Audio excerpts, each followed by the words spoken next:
the Daily Brad Devotions. Today's reflection with Pastor Jeff Eliscopides. Morning, Pastor! Happy Monday! Morning, Ted Cha. Kumusta ba ang ating feed dyan? Magandang umaga sa ating mga taga-subaybay. Maayos, Good malinaw. morning. You're coming in 5x5, loud and clear. Over. Monday na Monday, Ted. Maganda lalaki ka talaga pag Lunes. Oo. Thank you so much for the anointing nung natayo ako dyan nung Friday. Sana nga araw-araw Monday pag ganun. And, so ito ho, mga kapatid, sa gitna nga po ng ingay, sa gitna nitong bangayan, ito po ang pinakamainam. Makinig po tayo sa pinakamagandang balita today mula kay Brad Jeff. Brad? Amen, Brad Ted. Batiin ko lang muna bago tayo mag-start Ate Nessa Escobar ng National Kidney Institute. Thank you so much for the blessing. Alam niyo po yung feeling na sobrang saya mo pag gusto mong, alam niyo yun, gusto mong isigaw sa buong mundo, yung nararamdaman mo. Pag may good news ka, promotion, baka answered prayer, or sinabi ng doktor, cancer-free ka na. So hindi mo mapigilan magpasalamat at mag-testify. Ano? Ganun po yung puso natin, di ba? Pagka gusto natin magpasalamat sa Diyos. Pero paano kapag hindi okay yung datingan ng balita?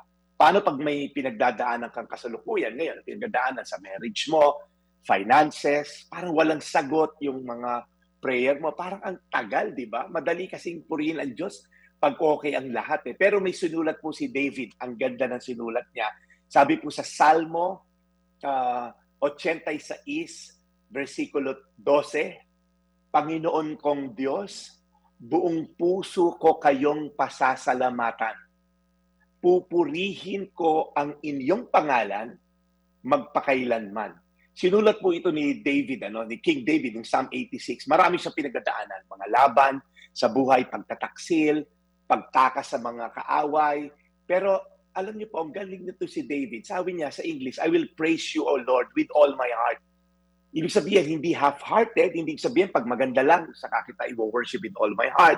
So even in good times and bad times, alam ni David, itong pinagdadaanan ko, kaya nga po pinagdadaanan, hello, dadaan lang tayo dyan. Alam natin na we're in a journey kung saan si Lord, yung ending, yung will pa rin niya masusunod. Sabi niya, I will glorify your name forever. Hindi po tao ang nag-glorify na pangalan. Hindi po nakasalalay sa kung sino mang nasa posisyon, presidente, sa case ni David, hari. Ang gino-glorify niya isang pangalan lang, ang Panginoon Diyos at wala nang iba.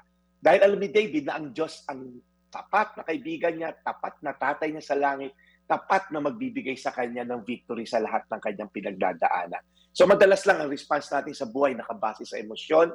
Kapag masaya, praise God. Pag malungkot, medyo tinatalikuran si Lord. Gusto ko lang po kayo i-remind ang application natin ngayong araw na to. Ano man ang laman ng puso mo ngayon, kapatid, puno ba ito ng takot, duda, pag-aalala? Palitan natin yan ng pagpupuri sa Diyos. Simulan na natin i-worship siya kahit hindi pa maganda ang sitwasyon dahil dadaan lang yan. Si Ate Karina po, isang pinagdadasal namin ni Tito Rico, si Ate Karina Pugeda. Ate Karina, nakikinig ka ngayon, dadaan lang yan at alam namin ang Diyos, ang buhay na magpapagaling sa iyong pinagdadaanan ngayon. Yan ang pananampalataya namin ni Tita Menchit at ni Tito Rico Wong sa iyo. So dadaan lang yan at ang Diyos ang mag-glorify sa huli. Salmo 86:12, Panginoon kong Diyos, buong puso ko kayong pasasalamatan. Pupurihin ko ang inyong pangalan magpakailanman. Tayo po'y manalangin. Panginoon, salamat po sa gitna ng kaguluhan sa bansa, sa gitna ng kaguluhan sa mundo. Lord, we can find peace knowing na ikaw lamang ang Diyos na sovereign, may control sa lahat, may soberenya sa buong kinreate mo, buong universe. Kaya Panginoon, kami nananalig na ang plano mo masusunod, your will be done. Kami, Lord, na anak mo, will just be at peace. Gagawin namin yung abot na aming makakaya, but we'll leave the rest to you. We'll not take matters into our own hands. We'll not make things happen kahit illegal o immoral, basta makuha ang gusto. Lord, we will trust in you and we will praise and worship you all the days of our lives. In Jesus' name, amen. Amen. Amen. Amen. Panginoon, salamat po muli sa napakagandang aral na amin napakinggan mula kay Brad Jeff. Lord, salamat po sa mensaheng ito. Ito po'y nakapagbibigay sa amin ng lakas ng kalooban at pananampalataya. Lord, alagaan niyo po lagi si Brad Jeff sa kanyang muli pagmimisyon ngayong buong linggong ito. In Jesus' name we pray. Amen. Amen. Amen. Thank you, Brad Jeff. Salamat. It's a relief para sa mga naharap sa napakatinding Yes. pagsubok, maraming pagsubok sa buhay. Amen. Alright, so Monday Yes, ngayon, Brad Brad Jeff. Mukhang ikay walang labada. Mukhang may mission Oo nga, kaya today. Monday. Oo nga.